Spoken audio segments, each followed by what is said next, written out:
তার মানে কি আপনার জীবন ঝুঁকিতে আছে ভবিষ্যতে? অন্তত একদিনে 10টার বেশি নাম্বার থেকে সরাসরি হত্যার হুমকি দেওয়া হয়েছে, ভিন্ন ভিন্ন 10টা নাম্বার থেকে। সেই 10টা নাম্বার সহ শাহবাগ থানায় জিডি করেছি, এরপর থেকে আর এর কোনো ইমপ্রুভমেন্ট পাই নাই। তো এটা আপনারা আবার অনেকে মিডিয়া বলবে যে তাহলে আপনি জিডি করেন নাই কেন, এই জন্য করে রাখা। কিন্তু এই জিডি বা কোনো কিছু আমাদেরকে সুরক্ষা দেবে সেটা আমরা মনে করি না। এবং এই জন্য আমি বলেছি আজকে যদি আমাকে হত্যা করা হয়, যে কোনো মুহূর্তে করা হতে পারে।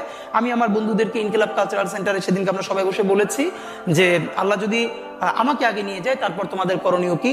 আমি আমার পরিবার এবং আমার ভাই বন্ধুদেরকে ডেকে বলেছি যে আল্লাহ আমাকে নিয়ে গেলে করণীয় কি হবে। বরং আমি আমার পরিবারকে বলেছি যে আমার সন্তানের এখন বয়স 7 মাস, আল্লাহ আমাকে নিয়ে গেলে ওকে যেন ওভাবে প্রস্তুত করা হয় যে এই দখলদারিত্বের বিরুদ্ধে লড়তে হবে।